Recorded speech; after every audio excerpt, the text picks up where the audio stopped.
Hi, everyone. Thank you so much for taking the time to view this recording.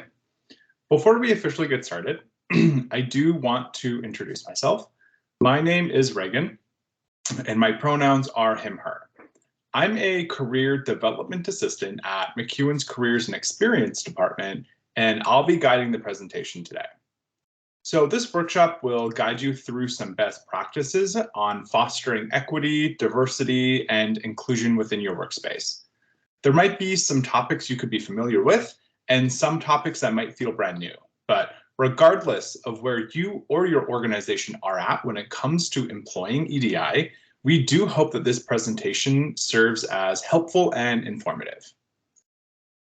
Before we dive into the content, I do want to take a moment and acknowledge the land on which we gather here in Treaty 6 territory is the traditional gathering place for many Indigenous people. We honor and respect the history, languages, ceremonies, and culture of the First Nation, Métis, and Inuit who call Turtle Island home. The traditional name of this place is Amiskwachí-Waskagon, which we also call the city of Edmonton. The First Peoples' connection to the land teaches us about our inherent responsibility to protect and respect Mother Earth. With this acknowledgement, we honor the ancestors and children who have been buried here, the missing and murdered Indigenous women and girls, and the process of ongoing collective healing for all human beings. We are reminded that we are all treaty people and of the responsibility that we have to care for one another. So, understandably, topics around equity, diversity, and inclusion tend to be very nuanced and complex. So we encourage everyone participating in the workshop today to have a mindset of progress over perfection. That being said, I do think it's important to establish some base principles that are important to keep in mind as we navigate through the content. Obviously, this is a one-way recorded presentation, so some of these principles may not directly apply to this format, especially the ones that regard the participation of the audience. However, I do think that there are some important points that we can all keep in mind as we navigate through the presentation, specifically around being accountable and responsible to our words and how they can impact other people. Additionally, I also think it's important to outline that we are here to discuss and share information and not debate the fundamental foundations of this presentation. We can acknowledge that we each bring different, unique lived experiences with our own individual emotions and thoughts, and therefore, our reactions to this material can be different, and that's okay. Lastly, I do want to name that the goal of this presentation is not to provide concrete solutions to these larger complex issues. So you might leave this presentation without a full sense of closure, and that's okay. The goal of this presentation is to encourage learning and share responsible information that can inspire additional self-reflection and analysis. So now that those things have kind of been taken care of, let's outline some of the topics we'll be covering in the presentation today. First, we'll be understanding the nuances between equality, equity, and diversity. We'll learn how to embrace inclusivity and enhance accessibility, becoming familiar with pronouns and how to use them and ask for them, understanding microaggressions and how they can impact others, learning effective strategies to call out discrimination in a non-confrontational and de-escalated way, and then lastly, incorporating equity, diversity, and inclusive principles into your larger corporate strategic planning. So to start things off, let's clearly define what equity, diversity, and inclusion mean independently and analyze how they work together. So first, let's focus on equity. Equity and equality are often terms that are used interchangeably. However, there are fundamental differences between them and especially how they impact people.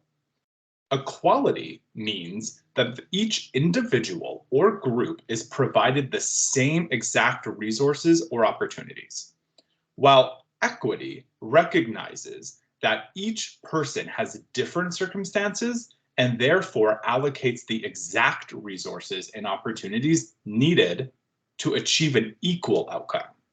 So the photo here on the slide is a really great example of the innate difference between the two, while also illustrating the crucial role that equity plays in achieving equality. While we analyze these terms, it's critical to remember that our social, political, and economic systems aren't just naturally inequitable. They have been intentionally designed and structured to reward certain demographics while intentionally excluding others. These systems have been in place for so long that the outcomes might appear unintentional, but they are in fact rooted in racism and overt discrimination.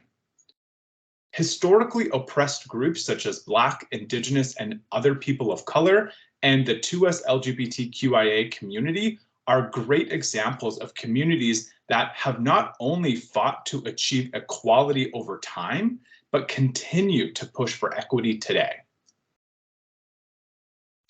So now that we have a clearer understanding of the difference between equity and equality, let's talk about the difference between diversity and equity and understand why equity is such an important part of the larger EDI picture. So diversity has been a major talking point in our work culture for decades. And most people will still associate diversity with the affirmative action push of the 80s and the 90s. However, incorporating diversity alone is simply just not enough.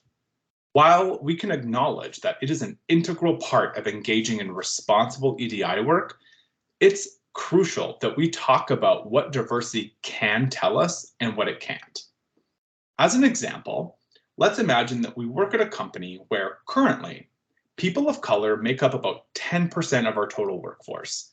But we can see that people of color make up around 30% of the overall Canadian population. And this is actually a real national statistic for ethnic and racial minority groups in Canada as of our 2021 national statistics. So that is a real stat. And if we were to, within our imaginary company, if we were to conduct this survey of understanding what our racial and diversity makeup is at our company every year, if we were to see that again and again, year after year, that we were at 10% while the national average is at 30%, that racial diversity number would be an early indicator that there could be some inequity somewhere in our hiring pipeline. So let's just say that we change up our processes, we highlight what's going wrong, we make the changes, and we hire a bunch more people of color, and we achieve equity with our racial diversity.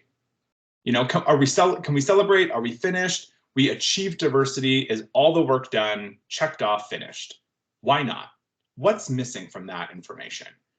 What's important and crucial about that is that the racial diversity number is still not painting our full equity picture.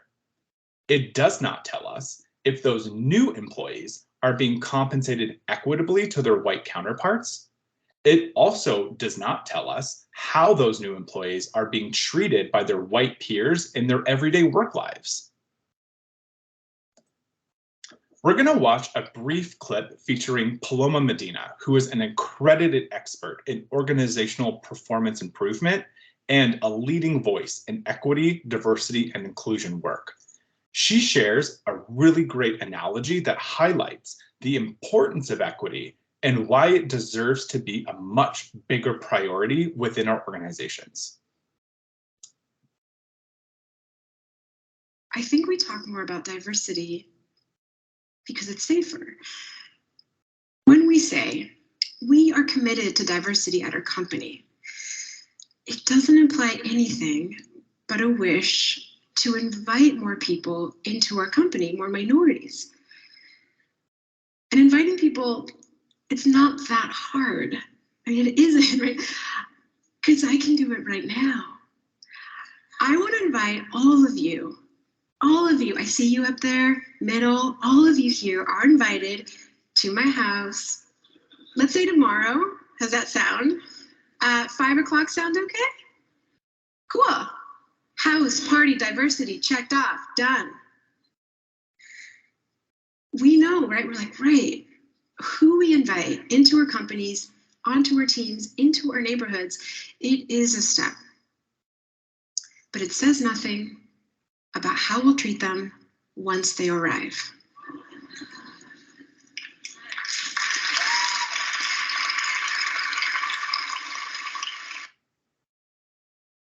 Yeah, it's a great clip and highlights a really important aspect of diversity over equity. And I love the sort of house party analogy. The widespread invitation to include other people is, of course, innately, we can recognize that as a positive step.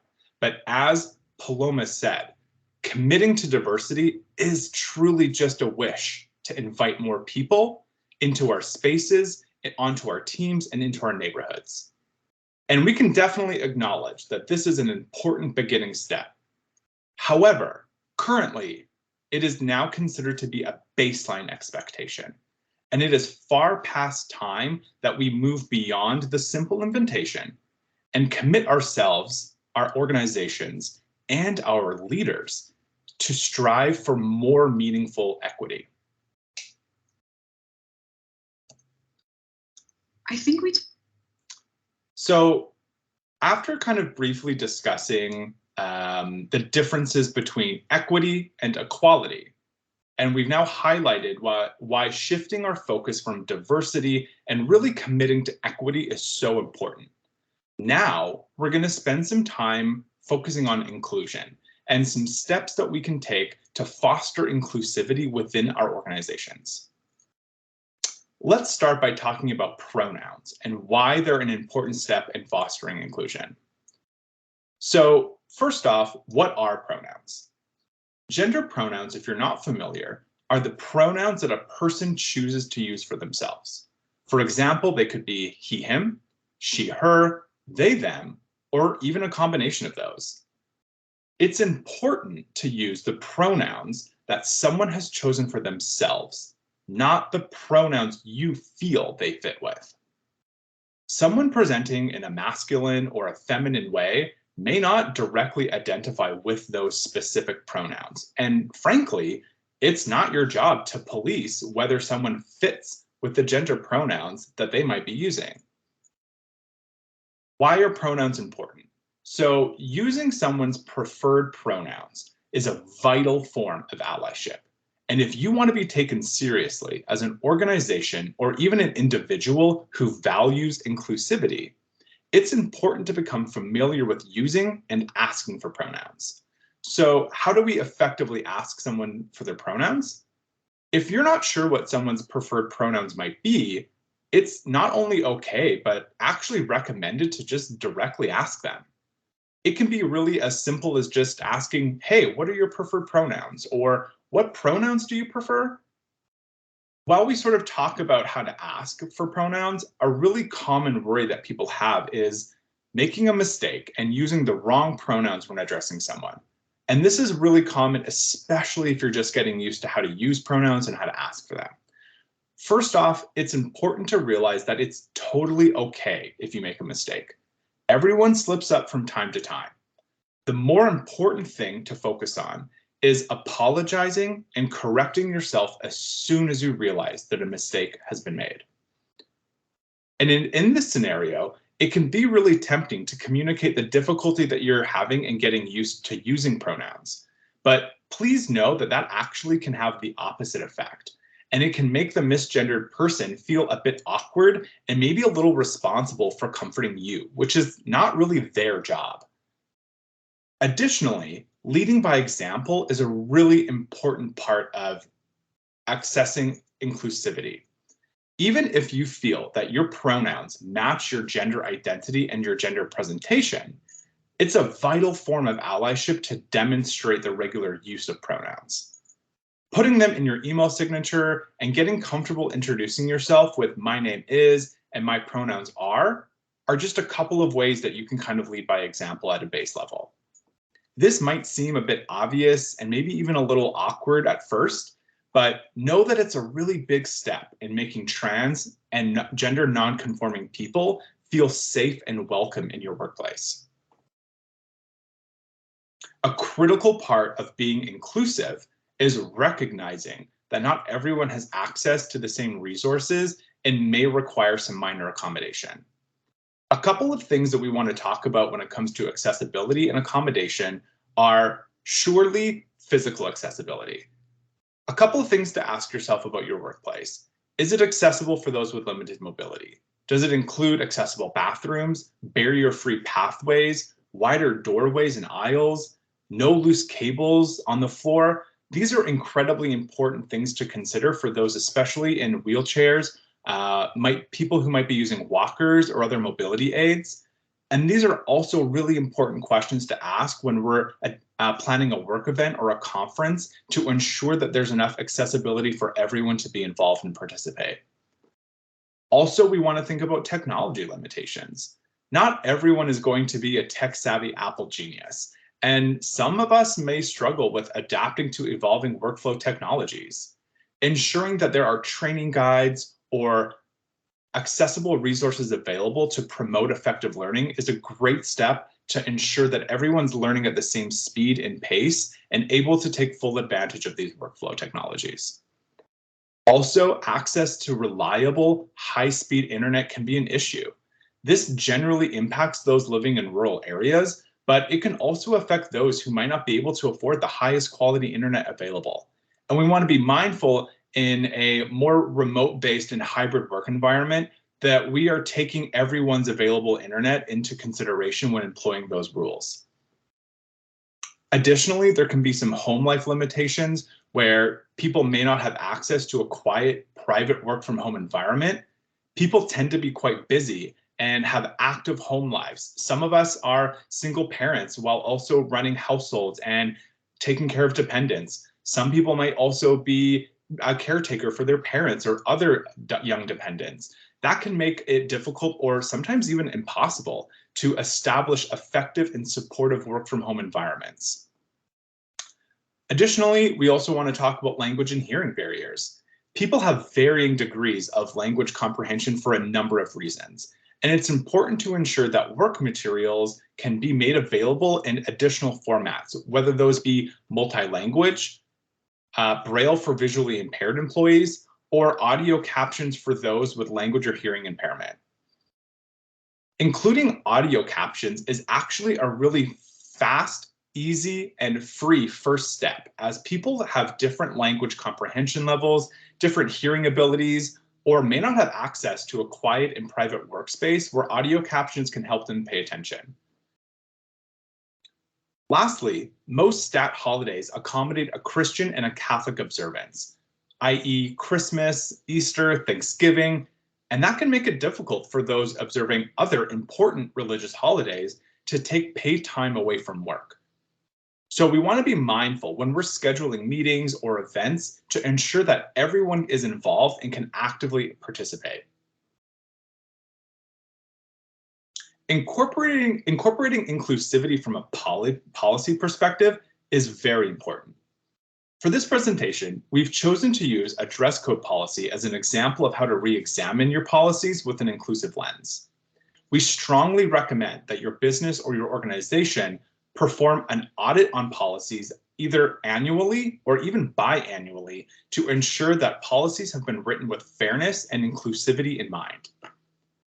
The reason we've chosen workplace dress codes as an example is that historically, workplace dress codes have centered around a Eurocentric mentality that forces employees to conform to a specific suit and tie presentation. Traditionally, men have worn business suits accompanied by short cropped hair and a clean-shaven face. For women, professional office attire has almost exclusively been inspired by menswear. Obviously, we have generalizations around a skirt suit or a pantsuit for women, which is very much tied to the suits and that men generally kind of wear. And that can enforce a misogynistic and sexist viewpoint about how women can show up in the workplace. Also, workplace attire varies culture to culture, and it's important that all employees are treated with dignity and respect. For example, natural hairstyles worn by Black people, such as braids, cornrows, and afros, have historically been labeled as unprofessional or inappropriate for the workplace. This overt discrimination has extended to other racial minority groups like Indigenous people who might wear their hair in long braids, Muslim women who choose to wear hijab or niqab, and members of the Sikh or Hindu community who choose to wear a turban. It's critical to remember that these executive and corporate spaces were created by and for straight white men well before women and other minority groups were even legally allowed to be present in these spaces. Most high-level management and executive positions are still dominated by white men who may hold outdated viewpoints on workplace presentation. The goal of any dress code policy should be for employees to feel confident and empowered while they're in the workplace. This can look really different depending on the individual, making it a bit challenging to develop an inclusive dress code that embraces individual unique differences while still prioritizing a professional work environment. So here's a few tips you can focus on. Number one, keep it gender neutral. Generally speaking, women and femme-presenting people are the most adversely targeted groups when it comes to dress codes. Specific limitations on clothing are generally targeted toward these groups, with language around the appropriate length of shorts and skirts, language around tops that could show cleavage or midriffs, the amount of makeup that can be worn, nail polish and hair color. These are things that are generally not used to control the way men present themselves in the workspace, but are certainly targeted to disempower women and femme-presenting people and to control how they present themselves. So we want to really make sure that we're encouraging personal expression.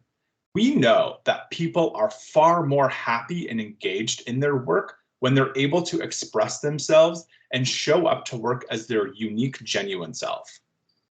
We also want to consider differing religious practices and ensure that if a corporate uniform is mandated, that it allows for employees to openly and fully engage and express their religion as much as they want, while still adhering to the uniform. We want to offer reasonable accommodation where we can. At the end of the day, how people visually present themselves is not the end-all, be-all of their jobs. And there should be some flexibility, compassion, and accommodation when it comes to how people choose to show up at work. A good rule of thumb when analyzing workplace presentation is to ask yourself, does this impact the employee's ability to do their job? Lastly, if we're going to have language around dress code, it's more important to have the language target the condition of the clothing versus the specific nature of the clothing.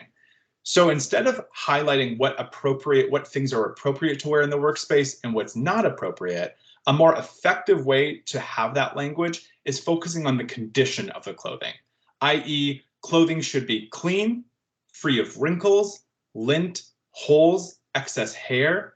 That's a much more representative and inclusive way to showcase what is appropriate to wear to work versus telling people what individual pieces might be okay and professional, as that can be a really individual perspective. And a great example of how workplace presentation standards have evolved over time is using the example of visible tattoos and piercings as a stigma. For a really long time, visible piercings and tattoos were deemed very inappropriate and unprofessional for the workplace. And it was very common to discriminate openly against people who had them. Now, we really consider visible tattoos and piercings to be lumped into a person's unique and individual expression. And we also want to consider that when we're talking about clothing and how people show up to the workplace as well. So the next few slides are going to be centered around understanding microaggressions and how they impact our workspaces. Some of you may already be familiar with microaggressions, and some of you may never have heard of them before, but that's okay. We'll be going over exactly what defines a microaggression, and more importantly, how to constructively and respectfully address their use using de-escalated and non-confrontational approach. So first of all, what are microaggressions? Microaggression is a term that's used for commonplace verbal, behavioral, or environmental slights, whether intentional or unintentional, that communicate hostile, derogatory, or negative attitudes towards stigmatized or culturally marginalized groups. And we can kind of see on this slide, there's a few examples of some really common microaggressions like, where are you really from? Wow, you speak great English. These might seem like innocuous statements, but they're actually rooted in racism, as they imply that someone of a different race or ethnicity can't be a natural citizen who was born here.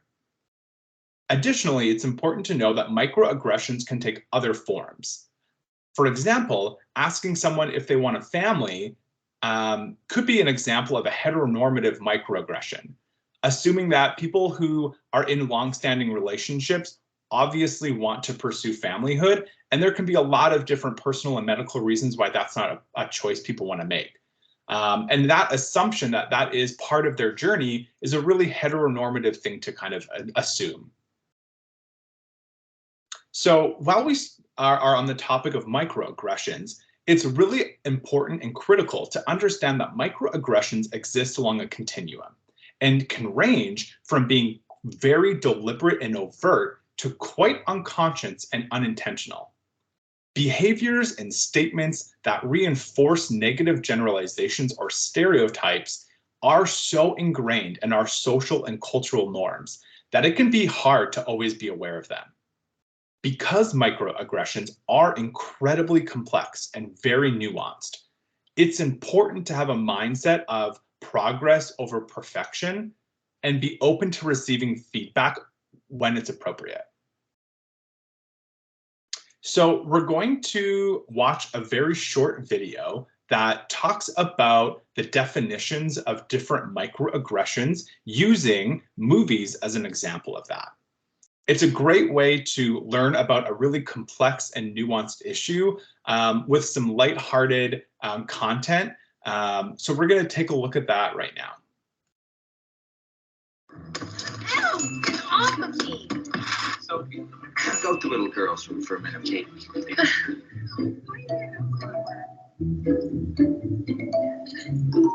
There's going to be some things that you're going to be able to get that other people in the office don't get.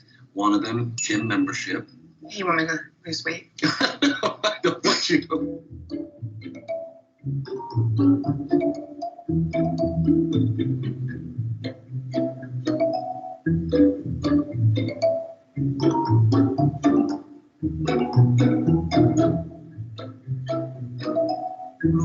You missed the site, we're missing the action.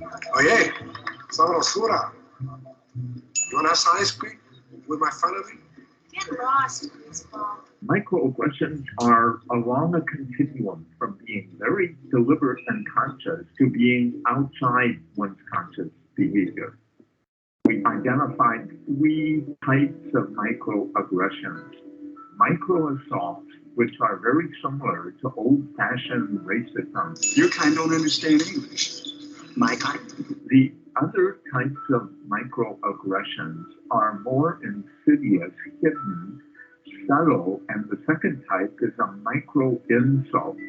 A couple of color comes into a restaurant to be seated. They're seated in a more undesirable place than a white couple who might be coming in. Did you see any white people in there waiting an hour and 32 minutes for a plate of spaghetti? Huh? And how many cups of coffee did we get? You don't drink coffee, and I didn't want any. Man, that woman in there poured cup after cup to every single white person around us. But did she even ask you if we wanted any? A micro-invalidation assails their racial identity and self-esteem. Let's say African Americans, they are dangerous and criminal. You see that? She's cold. She got colder as soon as she saw us. Oh, man, come on, don't stop. Man, look around you, man. You couldn't find a whiter, safer, or better lit part of this city right now.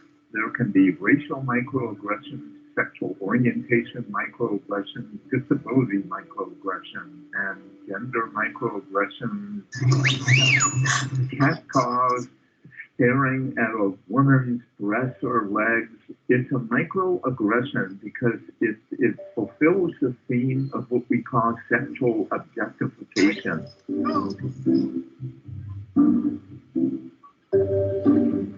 I love the fact that you're a grandma. Oh, God! You are! You're a hot grandma! Oh, my God! Environmental microaggressions are a hostile and invalidating climate. If you choose to stay, you will be uncomfortable. Yo, Luke! Luke! What? Come here, the brothers up on the wall. And ask Sal, right? Hey, Sal, I can get the brothers up on the wall here. My brother's on the wall. Get your own place. You can do what you want to do. I'll make this up.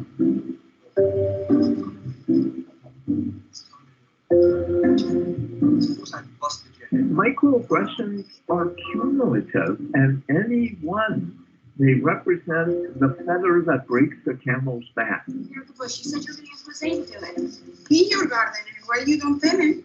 Well, see, you know I don't speak Mexican. I'm not a Mexican. How unpopular Vietnam was. I'm not Vietnamese. I'm American. You think I'm gay? Aren't you? What's the matter? Do I look gay to you?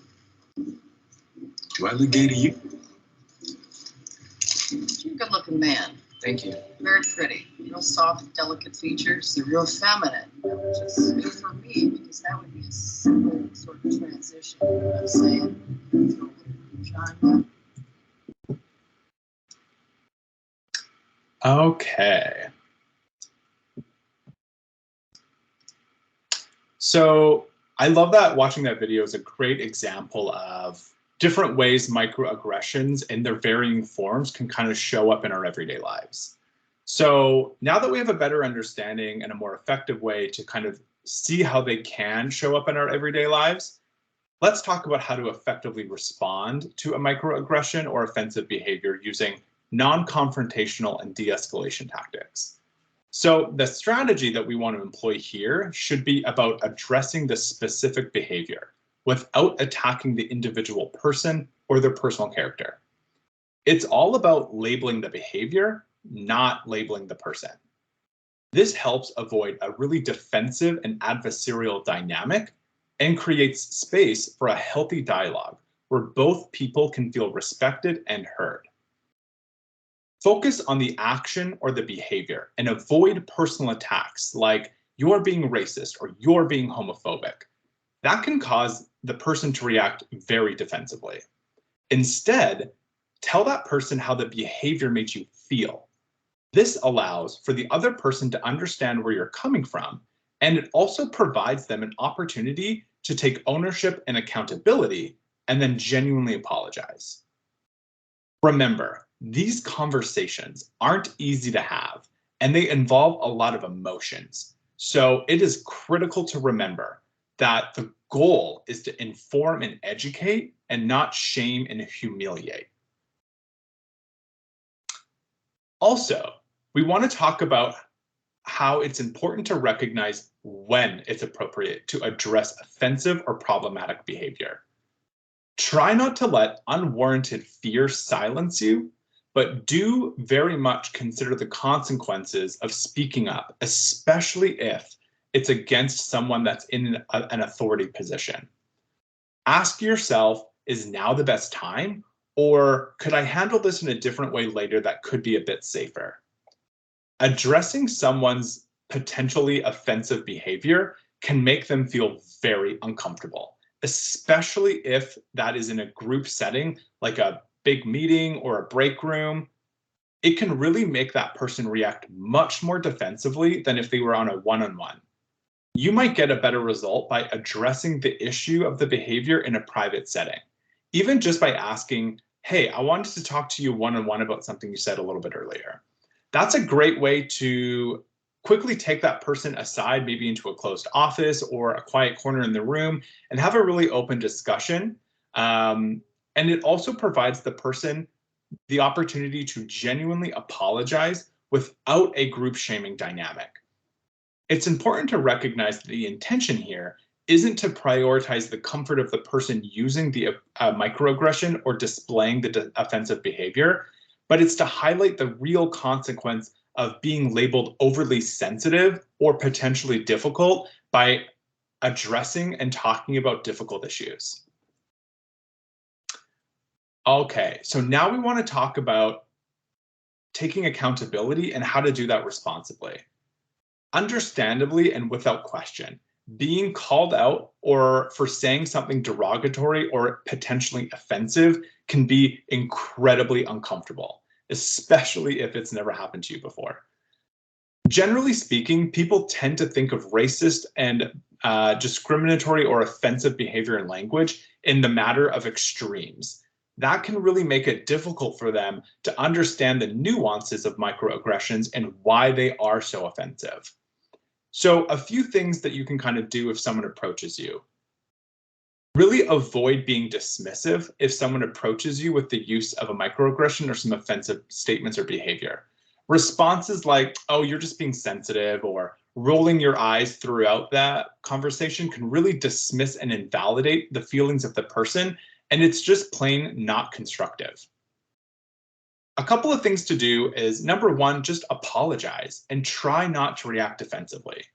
It's totally okay to ask for clarification and understand why what you said was so inappropriate so that you can avoid future mistakes.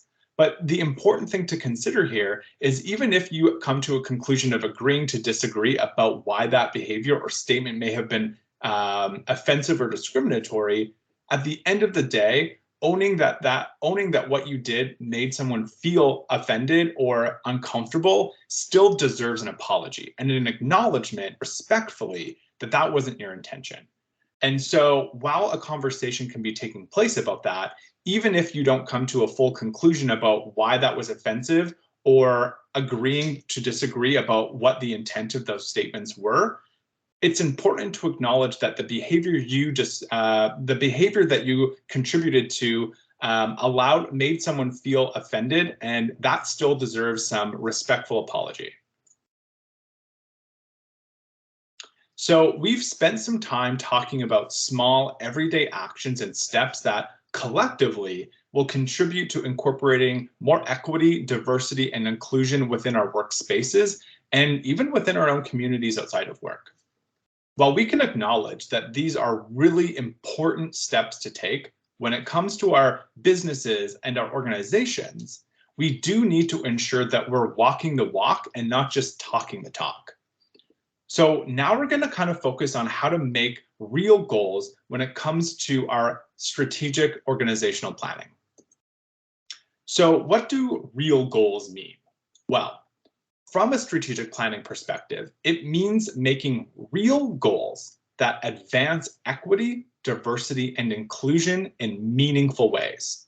So we're going to watch another clip from Paloma Medina, who we saw earlier in the presentation, and she illustrates what real goals look like and provides a great example about how to go about making them. So I thought, okay, what does the research say about how humans achieve daunting goals? The research says three things. It says we need to verbalize the goal, we need to make it measurable, we need to make it time bound. Verbalize it, make it measurable, make it time bound. Here's the really cool thing. 50 years ago, this year, our nation achieved a huge, daunting goal using this very formula. So, 1962, President Kennedy addresses the nation with a very bold and seemingly at the time impossible goal. He says, we choose to go to the moon in this decade. Notice, he didn't say, we care about going to the moon in this decade. Now, he also definitely didn't say, we're gonna form a space committee in this decade. Yeah, give him that. Nope, he verbalized the goal, He made it measurable. He made it hella time bound. We reached that goal in 7 years. In 1969, moon landing, bam, done.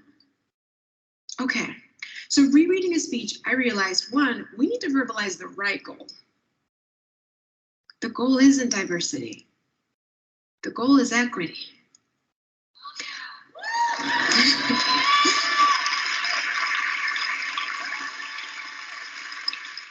We need to do like a find and replace in our vocabulary, right? We need to do a find and replace in our vocabulary, in our HR manuals, some of us in our job titles, in our everyday work lives. We need to swap out diversity for equity. One. But two, Kennedy's speech made me realize also, it's time. It's time that we made this goal measurable and time-bound. So what this looks like on the ground is that instead of saying that you care about hiring for diversity, instead say that you will achieve racial and gender equity in your hiring procedures in 3 years. That's it.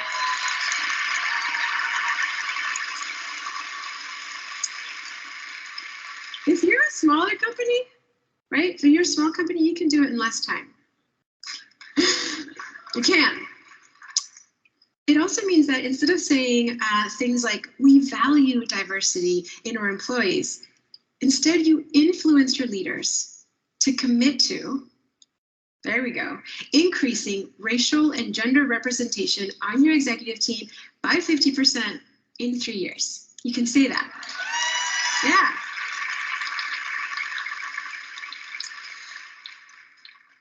And I know some of you are like, give me the big stuff. I want to run with the big dogs. Instead of saying that you're going to form a diversity committee, hire outside experts to help you audit for and then achieve equity in salary and promotions. You can do it in 2 years. You can.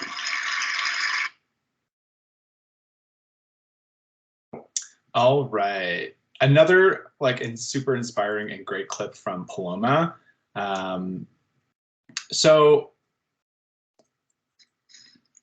I thought, okay. So I think what is important to highlight when we sort of talk about real goals is we don't want to invalidate the meaningful commitments that organizations have and very much continue to make when it comes to incorporating equity, diversity, and inclusion. However, as Paloma mentioned in the clip, it is far past time that we advance our commitments and restructure them into real goals that are verbalized, measurable, and time-bound.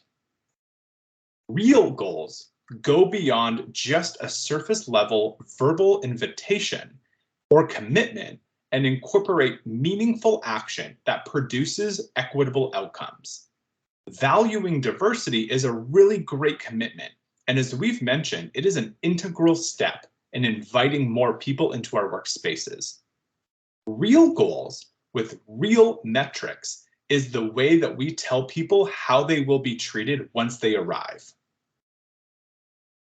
When we hold ourselves accountable to real goals, it sends a message that our organization is actively committed to equity, diversity, and inclusion way beyond just paying some lip service to it.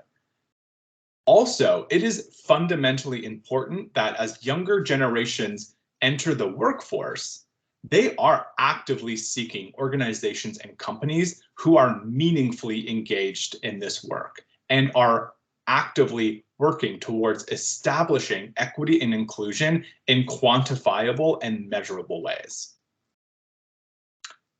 As we're kind of closing out our presentation today, it is also important that we acknowledge that becoming an ally and structuring more of this into our work really comes with a responsibility to seek out and inform yourself as much as you can. On the screen, there's a couple of links to some social media accounts that you can follow for additional information. As well, we highly encourage you to get involved in your community to gain a better understanding of how you can directly help those in need within your own neighborhoods. As we close out the presentation, I do want to thank everyone for taking the time out of your busy schedules to watch this guided workshop. We really hope that it was an opportunity to learn and grow your understanding of how to incorporate equity, diversity, and inclusion practices not only into our workspaces, but also into our personal lives and into our broader communities. Thank you so much.